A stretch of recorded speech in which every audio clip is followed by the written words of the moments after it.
Alhamdulillahirabbil alamin wassalatu wassalamu ala asyrofil anbiya'i wal mursalin sayyidina Muhammadin wa ala alihi wa sahbihi ajmain amma ba'du fa inna asdaqal hadits kitabullah wa khairal hadi hadi Rasulillah sallallahu alaihi wasallam wa syarrul umuri muhdatsatuha wa kullu muhdatsatin bid'ah wa kullu bid'atin dhalalah wa kullu nar wa lisanadil muttasili ila imam al-muallif rahimahullah wa nafa'ana bi ulumihi fid dharain amin.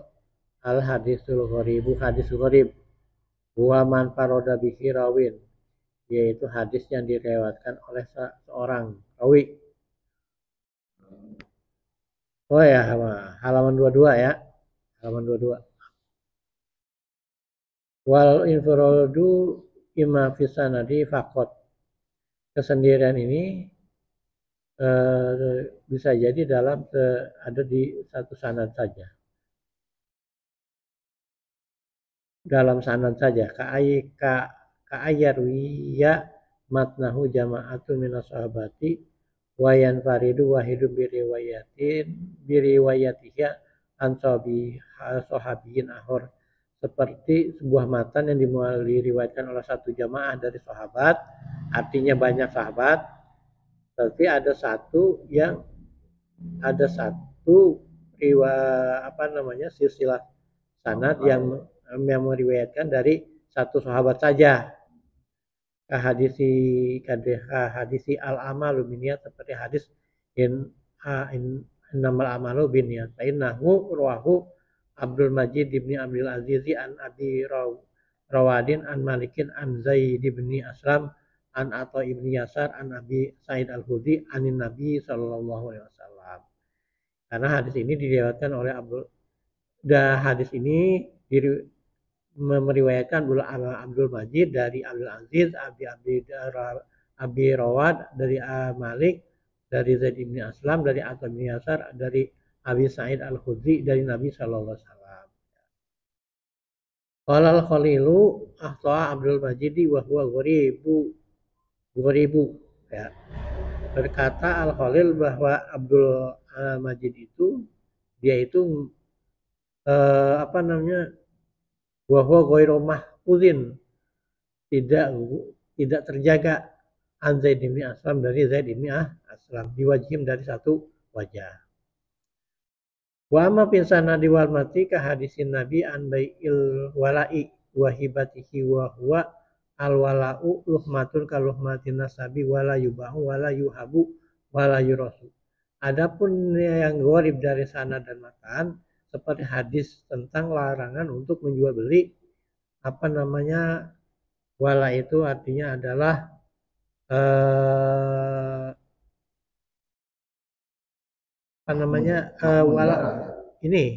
wala itu artinya budak yang diberdekakan ya. Dia itu tidak boleh dijual belikan dan tidak boleh dihibahkan. Al wala'u luhmatun kaluhmatin nasabi la yubahu wala yuhabu wala yurasu. Wala itu, budak yang merdeka itu seperti daging ya. Seperti daging dalam urusan nasab. Dia tidak boleh dijual belikan, tidak boleh dihibahkan, dan tidak boleh diwarisi. Fa innahu tafarradu bihi Abdullah bin Dinarin an Ibni Umar. Nah, disebut hadits gharib karena dia itu Abdullah bin Dinar menyendiri pada riwayatkan dari Ibnu Umar. Wa amma fi ba'din sanadi, adapun gharib dalam sebagian sanad ya, ka hadis Ummi Zar'in, seperti hadis Ummi Zara. Fa inna Tabrani rawahu an Abdul Aziz an Hisham bin Urwah an abihi an Aisyah radhiyallahu anha ya. Wal maududu bihi riwayatu Isa ibni Hisham an akhihi Abdullah ibni Urwah an abihi an Aisyah faqadin faroda Abdul Aziz di ba'di sanadi ya. Kita baca aja dulu ya. Yang tadi kan disebutnya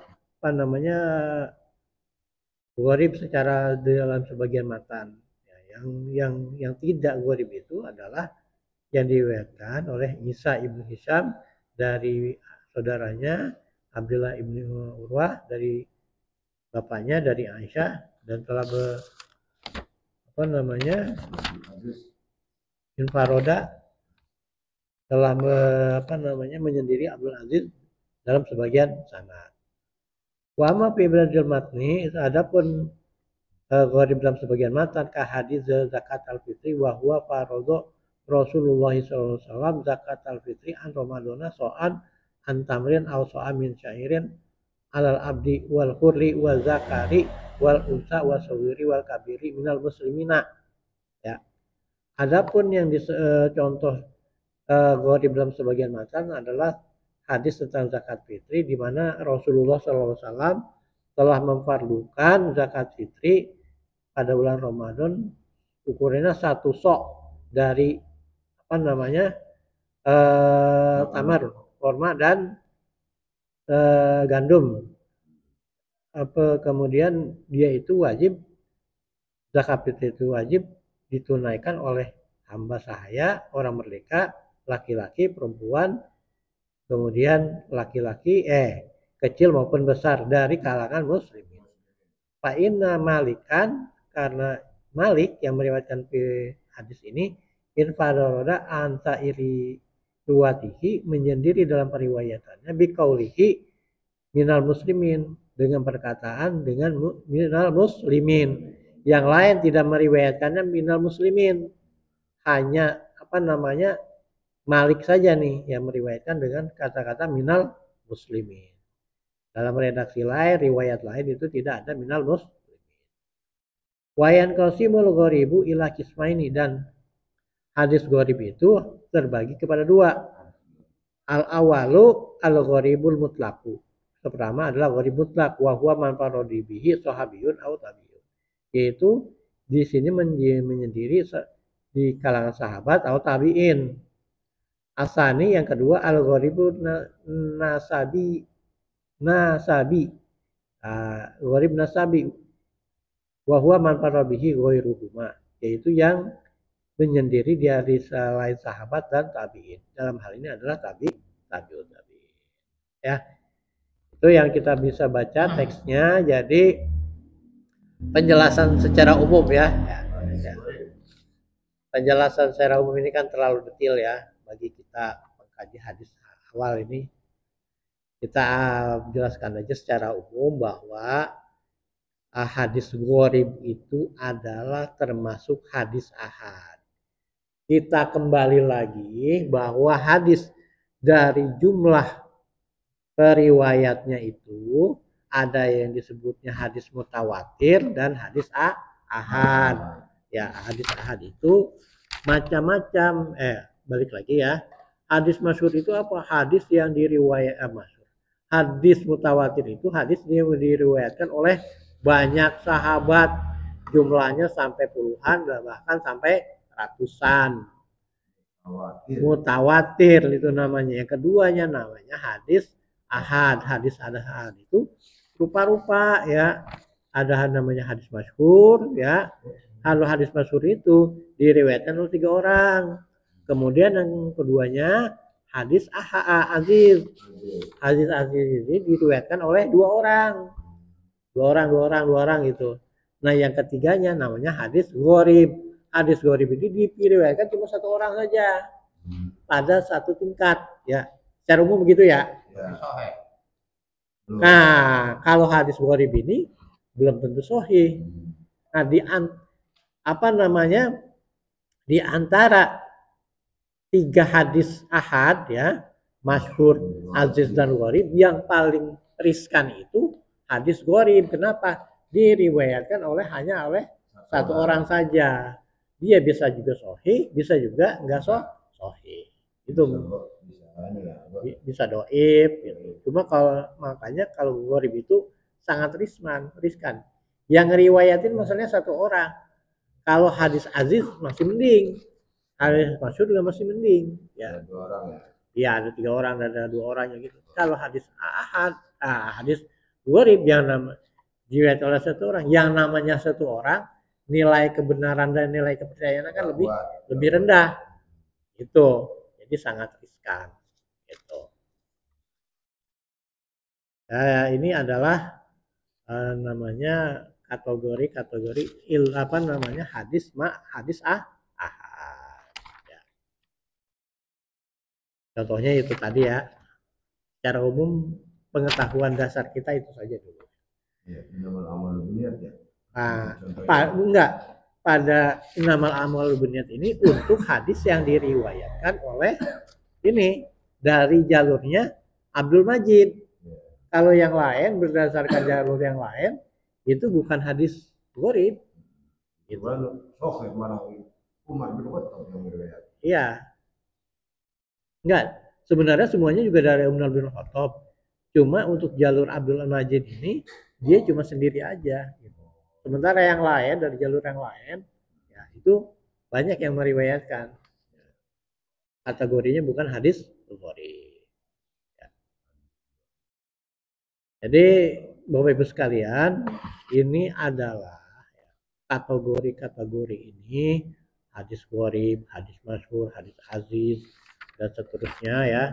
Ini adalah seperti saya sampaikan, ini adalah cara ulama untuk menjaga kemurnian, orisinalitas, dan kemurnian ajaran Nabi Muhammad Sallallahu Alaihi Wasallam, karena ini kaitannya dengan penisbatan kepada Nabi Muhammad. Sebagai sebuah perbandingan ya. Ya, sebagai sebuah perbandingan kita yang paling dekat ini adalah dengan Kristen. Ini di Kristen ini tidak ada aturan-aturan periwayatan seperti ini. Ya, saya lagi baca buku namanya apa tuh ya? History of Jesus lah. Yang udah diterjemahkan bukan buku aslinya ya. Buku terjemahan. Jadi di situ sebuah contoh bagaimana di Kristen itu tentang, kan gini, dalam agama Kristen itu ada keyakinan bahwa Yesus itu adalah anak Tuhan, kan gitu ya, anak Allah. Tapi ternyata antara Markus, Matius, Lukas, dan Yohanes ini berbeda-beda pendapatnya kapan Yesus itu menjadi anak Allah. Jadi satu mengatakan bahwa Yesus menjadi anak Allah itu emang dari sononya. Ada satu di antara empat ini ya. Saya lupa tuh pendapatnya siapa. Itu. Kemudian yang lain yang mengatakan Yesus menjadi anak Allah itu ketika Yesus dibaptis oleh Yohanes. Itu kan ada ya di cerita di Injil. Apa namanya? Yohanes membaptis Yesus. Ketika dibaptis itu muncullah, terbukalah langit dan berkatalah Allah bahwa inilah anakku yang tunggal dan aku berkenan kepadanya. Nah, di situ juga muncul apa namanya burung merpati. Burung merpati itu katanya adalah Roh Kudus. Nah, kata yang lainnya di Yesus menjadi anak Allah itu ketika pembaptisan itu. Dan yang lainnya mengatakan lain lah. Nah, itu dalam hal pokok saja, itu kan bagi ke doktrin Kristen tentang Yesus anak Allah itu kan pokok imannya ya. Nah, kenapa pokok imannya? Karena ketika ada aliran Arianisme yang mengatakan bahwa Yesus itu bukan anak Allah, ya, tapi sekedar nabi biasa saja. Arianisme, Arius ini nama pendirinya Arius, nama alirannya Arianisme. Arianisme ini dianggap sebagai aliran sesat dan tidak diakui.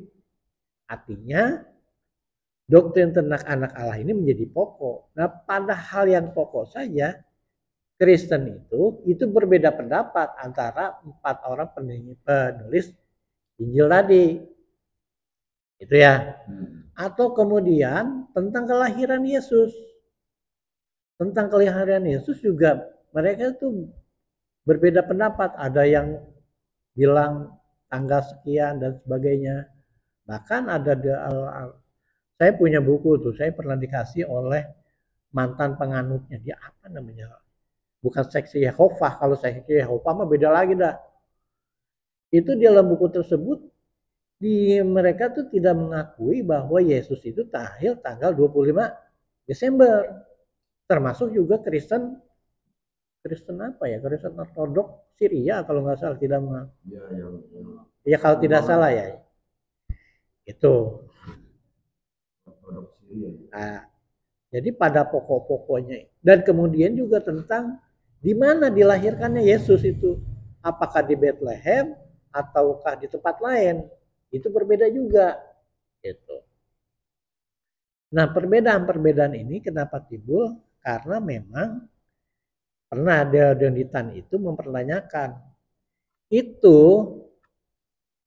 orang Kristen kemudian menyebut ada Injil Markus, Matius, Lukas, dan Yohanes itu apa karena mereka itu mengatakan saya Markus, saya mengatakan begini, saya Lukas, kemudian saya mengatakan begini, saya Yohanes dan mengatakan dan seterusnya.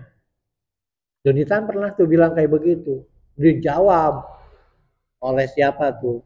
Salah satu petinggi Kristen Ortodoks Syria. Dia menjelaskan, tapi dia tidak menjelaskan secara tuntas. Artinya begini, dia katakan, itu mah udah dari sononya kesimpulannya kayak begitu.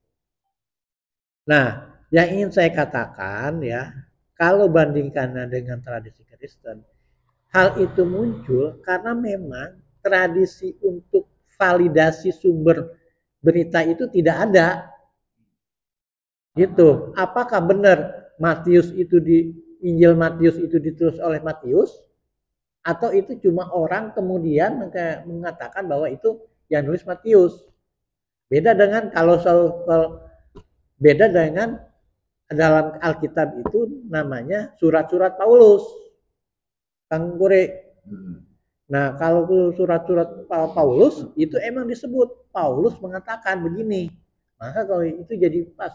Tapi kaitannya dengan Matius, Lukas, Yohanes dan apa namanya itu tidak dijelaskan apakah benar yang nulis itu Matius atau tidak atau bukan. Karena apa? Ujung-ujung jadi begitu aja. Nah, itu terjadi perdebatan-perdebatan seperti tadi karena dalam tradisi Kristen itu tidak ada semacam alat, semacam metode untuk memvalidasi itu. Mengatakan sah untuk menyaring bahwa ini adalah benar. Ini yang mengatakan Yohanes, ini yang mengatakan Lukas, ini yang mengatakan Matius dan sebagainya.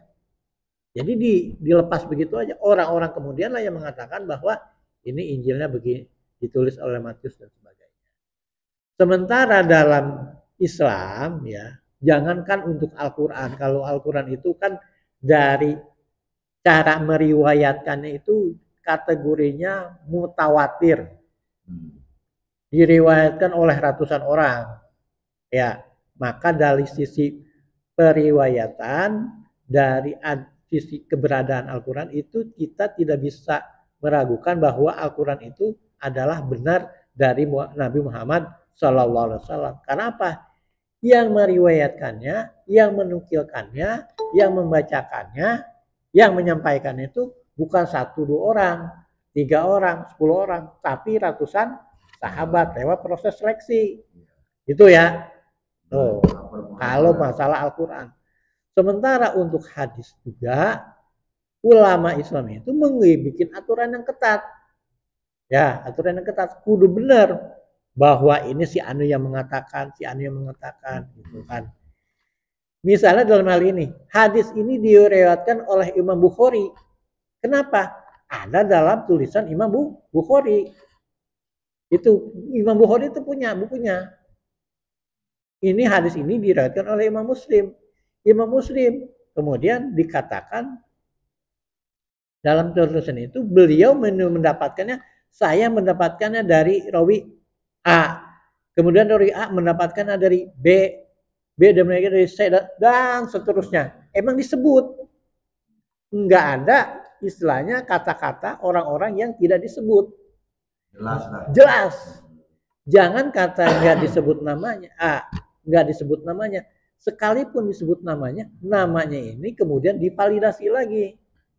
Nah, yang meriwayatkan itu katakanlah Mas Baryono gitu. Banyak orang. Mas Baryono benar gak nih orangnya pernah hidup zaman Nabi misalnya, gitu. Ternyata benar. Hidupnya di zaman batu. Ternyata bukan, Mas Baryono itu nggak pernah hidup di zaman Nabi Muhammad SAW, adanya zaman batu. Belum makan ya. Maka kalau ada hadis yang enggak hadis di yang ada disebut namanya tapi tidak hidup sezaman dengan Nabi, ditolak. Itulah itu keistimewaan ilmu hadis sebagai cara untuk menyaring perkataan Nabi Muhammad SAW supaya memang yang diriwayatkan sampai kepada kita itu adalah benar dari Nabi Muhammad SAW, benar-benar nyambung, bukan katanya yang tidak terbukti katanya itu benar nggak dari Nabi Muhammad Sallallahu Alaihi Wasallam, gitu ya. Itu sebagai sebuah perbandingan. Ya akhirnya ya kan, alhamdulillah kita bisa mendapati bahwa yang kita anut, Islam yang kita anut, sekalipun kita ini jarak kita dengan Nabi Muhammad SAW itu sampai ribuan tahun, tapi terpelihara. Yakinlah bahwa sholat kita, puasa kita, ibadah kita, keyakinan kita itu persis sama dengan yang Nabi Muhammad SAW ajarkan kepada kita. Kenapa? Karena jalur ilmunya jelas, sanadnya jelas. Jadi jangan ada keraguan, benar nggak sih Nabi Muhammad mengatakan begini? Benar nggak sih nama Nabi Muhammad mengatakan? Keraguan dalam pengertian tidak ada sumbernya sama sekali. Selagi itu ada hadisnya, ada dalilnya, dan dalilnya sahih, itu kita harus yakini itu dari Nabi Muhammad SAW dan harus kita amalkan. Ya, saya kira itu yang bisa kita sampaikan, kita kaji pagi ini. Wallahu a'lam bishawab. Ada pertanyaan barangkali dari Bapak Ibu yang online? Mangga ya. Ya sekali lagi saya sampaikan ini penjelasan secara umumnya. Kalau secara detailnya ya mungkin akan ada sesi lain lagi ya. Ini namanya kita bahas adalah hadis gharib. Gharib itu sendiri ya artinya adalah aneh, asing. Artinya asing, kenapa asing tuh? Yang lain meriwayatkan dengan redaksi yang lain, dengan redaksi tertentu, tapi ada hadis diriwayatkan dengan redaksi yang lain. Seperti tadi ya, di hadis tentang zakat ya, orang lain yang lain nggak mengatakan, ada meriwayatkan minal muslimin ya, tapi Malik ini ada perawi yang namanya Malik meriwayatkan dengan kata minal muslimin, padahal yang lain mengatakan wal huri wa zakari wal unsa wa sawiri wal kabiri, sampai situ saja yang lain nih. Nah, kemudian kalau Malik mengatakan ada tambahan minal muslimin, maka jadi aneh gitu. Misalnya di sini semua mengatakan bahwa Mas Baryono itu orangnya ganteng. Itu misalnya. Baik anak laki-laki, kecil, gede. Ya gitu. Nah, dalam hal ini misalnya orang mengatakan Mas Baryono ganteng, tapi ada orang yang mengatakan kurang ganteng. Nah, yang mengatakan kurang ganteng itu kan aneh. Orang kita sepakat bahwa Mas Baryono ganteng kan gitu ya. Ya artinya ada keanehan-keanehan redaksi. Itu contoh yang dimaksud dengan istilah gharib. Gharib itu aneh ya. Yang lain mengatakan A, tapi cuma si tertentu yang mengatakan B saja. Itu yang disebut hadis gharib. Ya. Nah, gharib ini sekali lagi saya sampaikan bahwa dia ini adalah termasuk hadis ahad. Hadis ahad ini bisa sahih dan bisa tidak sahih. Di antara hadis masyhur, hadis aziz dan hadis gharib, yang paling rawan tidak sahih itu adalah hadis gharib. Kenapa? Karena yang meriwayatkannya cuma satu orang saja.